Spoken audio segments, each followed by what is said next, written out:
Good morning students.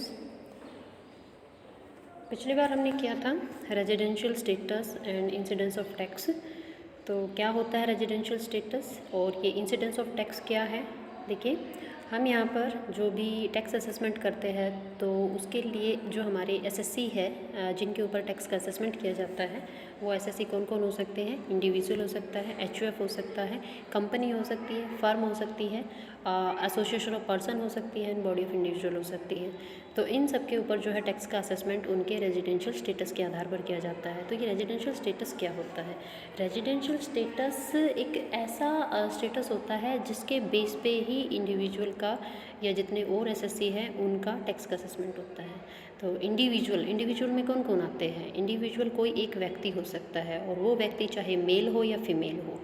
अब देखते हैं कि एज बार भी हमें यहाँ देखना होता है कि अगर किसी इंडिविजुअल की जो इनकम है एग्जम्पशन लिमिट से ज़्यादा होती है और वो जो लिमिट क्रॉस हो जाती है तो उसके ऊपर टैक्स का असेसमेंट किया जाता है। टैक्स का असेसमेंट करने के लिए यहाँ पर जो टैक्स स्लैब होती है, हर साल हमारा जो बजट आता है तो उसमें वो टैक्स स्लैब दी गई होती है। उस टैक्स स्लैब के बेस पे हम यहाँ टैक्स का असेसमेंट करते हैं।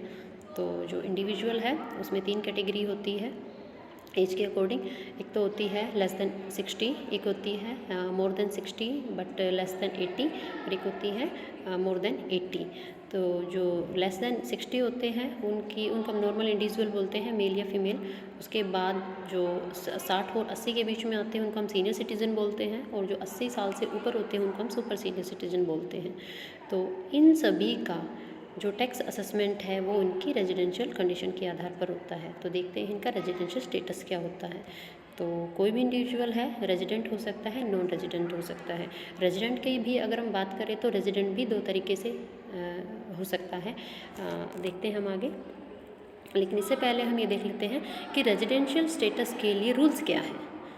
किन किन रूल्स के बेस पे जो है रेजिडेंशियल स्टेटस के आधार पर जो है इंडिविजुअल का असेसमेंट किया जाता है। तो सबसे पहला यहाँ पर कुछ कंडीशंस हैं, जैसे 2 कंडीशन होती है। एक तो होती है फंडामेंटल कंडीशंस, दूसरी होती है एडिशनल कंडीशंस। तो फंडामेंटल कंडीशंस जो है उनको सेटिस्फाई करना होता है, एडिशनल कंडीशन है उनको सेटिस्फाई करना होता है, लेकिन कैसे करना होता है, किसके साथ करना होता है ये हम देखते हैं। तो सबसे पहले हमारे पास है फंडामेंटल कंडीशन। कौन कौन सी है वो। सबसे पहले he she has been residing in India for 182 or more days in the previous year, कि वह गत वर्ष में, ही शी कोई भी मेल या फीमेल, वह गत वर्ष में कम से कम 182 दिन जो है भारत में स्टे किया हो, रहा हो। सेकंड, दूसरी जो बेसिक कंडीशन है वो ये है कि he she has been in India for a total period of 365 or more days in the last 4 years preceding the previous year and has been in India for at least 60 days in the previous year। दूसरी जो fundamental condition है वो ये है कि अगर वो पहली कंडीशन को पूरा नहीं करता है तो शायद उसको दूसरी कंडीशन पूरी करनी होगी। जो दूसरी कंडीशन है वो ये है कि वह गत वर्ष में या तो 60 दिन रहा हो या फिर 365 दिन रहा हो जो गत वर्ष है उसके जस्ट प्रीसीडिंग 4 years में। उसके जो गत वर्ष है उसके पहले के जो 4 साल है उसमें कुल मिलाकर 365 दिन रहा हो या फिर साथ ही साथ उसको गत वर्ष में 60 दिन भी रहना अनिवार्य है। देन इसके कुछ एक्सेप्शंस है, कुछ अपवाद है इस रूल के। क्या एक्सेप्शंस है कि किन कंडीशंस में ये जो कंडीशन है अप्लाई नहीं होती। पहली condition, Indian citizen who leave the country in any previous year as a member of a crew of an Indian ship और went outside India for employment, कि कोई भी भारतीय नागरिक अगर देश को छोड़ता है गत वर्ष में, किस कारण से, अगर वो किसी क्रू का मेंबर है, जो क्रू होती है जैसे इंडियन शिप होती है, जहाज़ होते हैं, समुद्री जहाज़ होते हैं, उनके क्रू का मेंबर है, या फिर भारत से बाहर वो किसी काम धंधे के लिए जा रहा है, एम्प्लॉयमेंट के लिए जा रहा है, रोजगार के लिए जा रहा है, तो उनके ऊपर ये जो रेजिडेंट वाली जो कंडीशन अप्लाई नहीं होती, बेसिक कंडीशन अप्लाई नहीं होती। And then second point is Indian citizen or person of Indian origin, a person whose parents or grandparents were born undivided India, who is engaged in employment or business or profession or any other vocation outside India comes to visit in India any previous year, कि कोई भी भारतीय नागरिक जो भारत के मूल निवासी है, जिनके पेरेंट्स या ग्रांड पेरेंट्स जो है वो अविभाजित भारत में ही पैदा हुए थे, तो अगर वो किसी एम्प्लॉयमेंट में, किसी बिजनेस में या किसी प्रोफेशन में या किसी और वोकेशन में भारत के बाहर अगर है और वो अगर इंडिया में विज़िट करने के लिए आते हैं तो ये रूल अप्लाई नहीं होगा। तो ये थी बेसिक कंडीशन, दोनों कौन सी, पहले कि वह गत वर्ष में कम से कम 182 दिन भारत में रहा हो, दूसरी कंडीशन ये थी कि वह गत वर्ष के पहले के 4 सालों में कुल मिलाकर 365 दिन रहा हो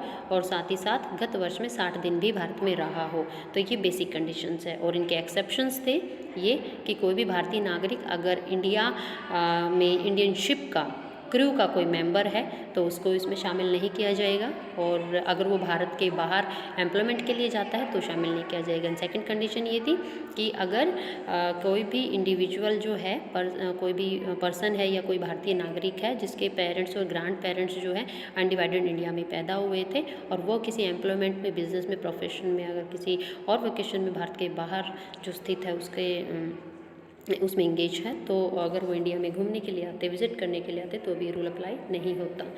नेक्स्ट अब आता है ए रेजिडेंट इंडिविजुअल या HUF, रेजिडेंट इंडिविजुअल या HUF, हिंदू अनडिवाइडेड फैमिली में बी ऑर्डनरीली रेजिडेंट और not ordinarily resident in India. हम यहाँ पर देखते हैं कि जो रेजिडेंट की जो कंडीशन है उसमें 2 कंडीशन और होती है कि रेजिडेंट ऑफ इंडिया, उसको 2 पार्ट्स में हम डिवाइड कर सकते हैं, रेजिडेंट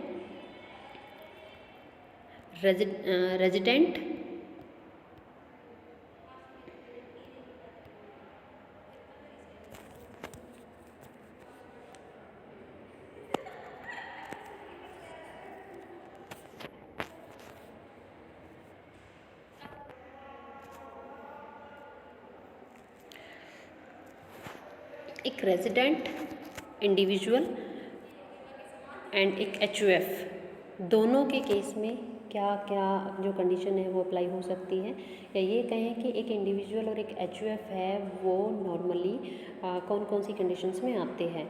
तो देखिए, अगर हम इनको ये कहते हैं कि ये रेजिडेंट है, इंडिया के रेजिडेंट है, भारत के जो है निवासी है, तो वो जो निवासी होने की जो कंडीशन है वो भी 2 तरीके से देखी जा सकती है। एक तो पहला तरीका है कि resident and ordinarily resident, and second one is resident and not ordinarily resident. दोनों ही केसेस में ये अप्लाई होगी, एक इंडिविजुअल के केस में भी और एक HUF के केस में भी। Then both the following condition need to be satisfied for an individual कर्ता of HUF to be ordinarily resident in India under section 6। देखिए, जो हमने बेसिक कंडीशंस जो थी, अगर उनको अच्छे से कर लिया है, अगर उनको अच्छे से हमने पढ़ लिया है, देन उसके बाद एडिशनल कंडीशन के साथ साथ, बेसिक कंडीशन के साथ साथ एडिशनल कंडीशंस जो है वो भी हमें फुलफ़िल करनी होती है। तो एडिशनल कंडीशन कौन कौन सी है, देखिए, if the individual has been resident in India for at least years out 10 previous year preceding the relevant previous year 2 years, if the individual has been resident in India for at least 2 years out of 10 previous year just preceding the relevant previous year, कि जो individual है वो भारत में गत वर्ष के पिछले just 10 साल जो है उसमें कुल मिलाकर 2 साल वो भारत में रहा हो। उसके बाद if the individual has been in India for 730 days or more in the seven previous years preceding the relevant previous year, अगर वह इंडिविजुअल भारत में जो गत वर्ष के जस्ट पहले के जो 7 साल है उसमें कुल मिलाकर 730 दिन भारत में रहा हो, तो अगर ये दोनों एडिशनल कंडीशन भी सेटिस्फाई हो जाती है तो वो भारत का रेजिडेंट माना जाएगा। देन आता residential status of Hindu undivided family. Hindu undivided family का जो रेजिडेंशियल स्टेटस है वो हम देख सकते हैं कि ये रेजिडेंट भी होते हैं और नॉन रेजिडेंट भी होते हैं। ए रेजिडेंट कैसे होते हैं, ए HUF can be resident in India only if it controlled and managed Holi और पार्टली इन इंडिया। जो एचयूएफ है वो भारत का रेजिडेंट तब माना जाता है जब वह कोई भी जो काम जो वो कर रहा है वो या तो फुल्ली या पार्शली कंट्रोल कर रहा है इंडिया से। नॉन रेजिडेंट कब होता है? If the control and management of its affairs are wholly outside India then an HUF would be considered as non resident. अगर एचयूएफ अपना कोई भी काम जो है, कोई भी मैनेजमेंट है, कंट्रोल है, वो भारत के बाहर से कर रहा है तो वो नॉन रेजिडेंट कहलाएगा।